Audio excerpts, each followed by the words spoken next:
बौआ हो, जाड़ में रजाई कम्बल नहीं छोड़ल जाय छै। रजाई कम्बल के तो गप छोड़ू, हम जे कहै छी से सुनियो अहाँ।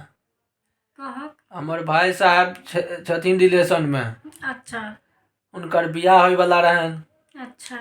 तो हमरा कहलत एगो गप कहिया बच्चा। हम कहलिए की भेल भाईजी कहू। तो कहलत यौ बियाह तो एखन नहीं भेलै, लेकिन कनिया तो एखने से कहै छथि स्टैंड लेब। अच्छा। तो हम कहलियन यौ कोन स्टैंड लेथिन से नहीं पुछलियन। अब वो साइकिल के स्टैंड लेती, बस स्टैंड लेती, कि रेलवे के हॉल्ट होय छे, स्टेशन होय छे से स्टैंड लेती, कि कोन स्टैंड लेती। आइ काल्हि तो मेट्रो चलैया ओकरो स्टेशन होय छे, कोन स्टैंड लेती। तो कहलत हमरा लगैया जे भाईजी हमरा कहलत जे हो हमरा लगैया ने जो घर में जे स्टैंड लै छे ने आदमी से स्टैंड लेती।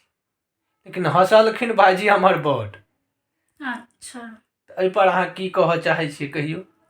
बौआ हो, आइ काल्हि में बियाह ठीक इम्हर भेल ने, लड़का लड़की बात करऽ लगता आ गुप्तगू करता। एमे दुइएटा होय छे, या तो बियाह होइते छन या बियाह टूटिए जाय छन। हाँ तो हेबे करतन।